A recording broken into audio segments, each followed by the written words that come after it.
Hi, I'm Cassandra Parton, CEO at NextTech Learning. Welcome to NextTech's Industry Insights, where we talk all things relevant to training and development in today's rapidly changing nature of work.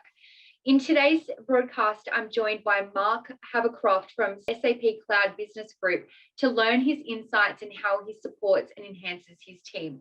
Marc is a Global Chief Customer Officer who is responsible for the comprehensive corporate and customer strategy at the highest levels of SAP to maximize customer acquisition, retention, and growth.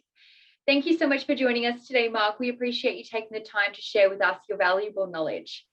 It's an absolute pleasure to be with you, Cassandra. Thanks a lot for having me. Thank you. So tell me, what SAP products do you personally use to enhance the potential of your team?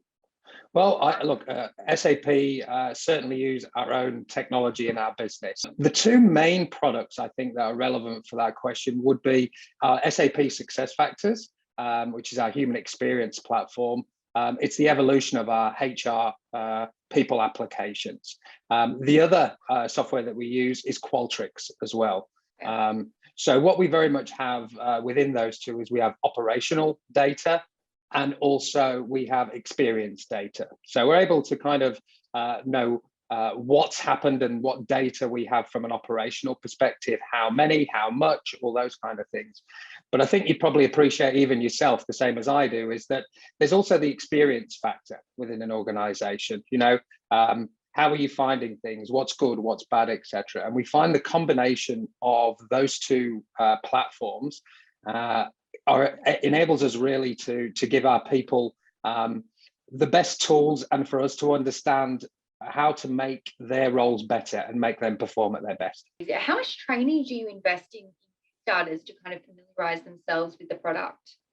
Well, we invest a huge amount in training, and it's not just from a early talent all the way through to executives.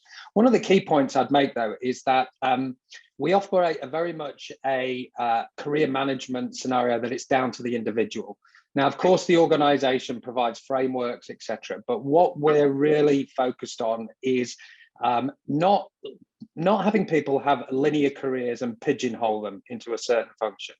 I think you'll appreciate whatever we do in life, if we're interested and passionate about it, we put in that extra effort and we enjoy it. And normally 9 times out of 10, if people are in that mode, what they produce is excellent as well. So we invest a lot, but what we also do is we ask the individual to invest in themselves.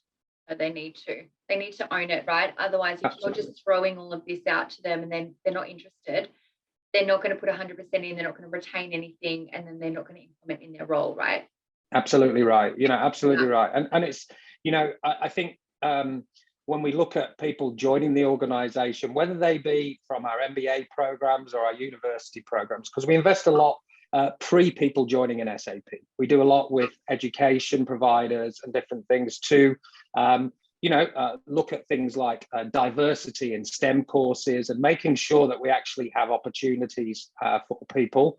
We do a lot of things around people returning to the workplace, and they may have had some absence for various reasons, family and other reasons, but we look at how we can bring people back into the workplace from that as well. So our investment, when we look at it, it's not just as much as we do about people in a role and developing in a role, and also helping people be agile in that role. So whether somebody in finance wants to go to marketing, we can create that path of learning for them.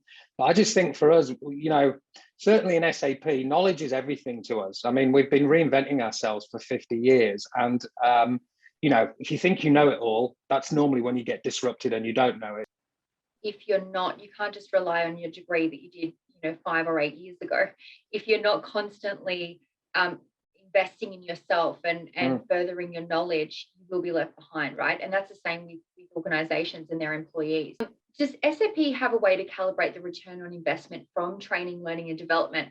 And if so, can you just share around some of the metrics and approach you use? Yeah, look, what we do is we measure a couple of ways. So number one, when we're actually putting together our content available, we make sure it's aligned to our commercial plan and the skill areas that we need.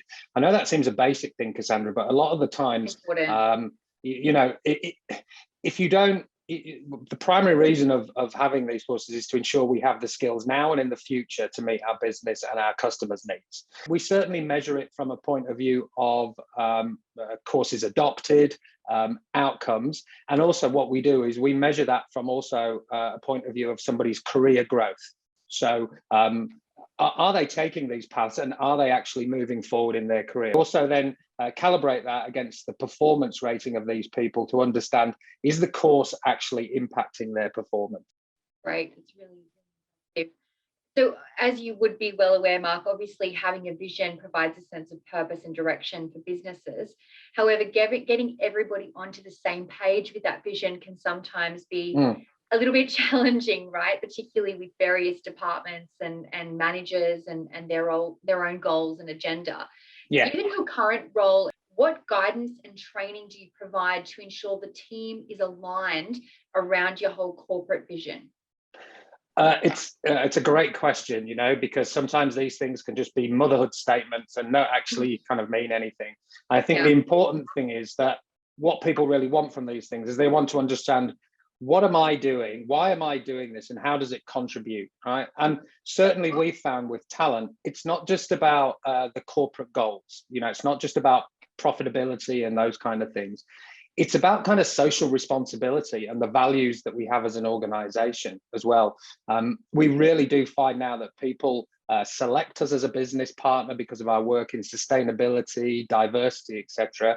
And also talent selects us the same way. I always remind our people, employees are customers too, right? So I think if you start with the values with your employees, that will generally run through to your customers and your organization.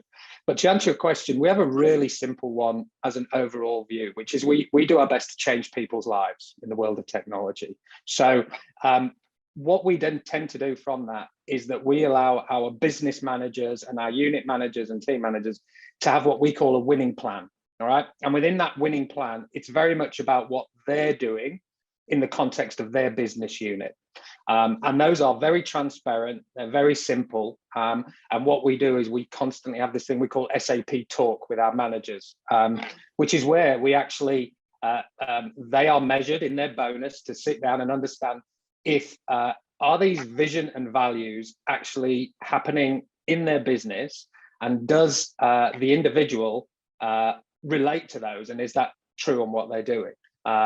So we actually make sure that we allow that level of flexibility down to each business unit, each market unit, and that's each country and each division.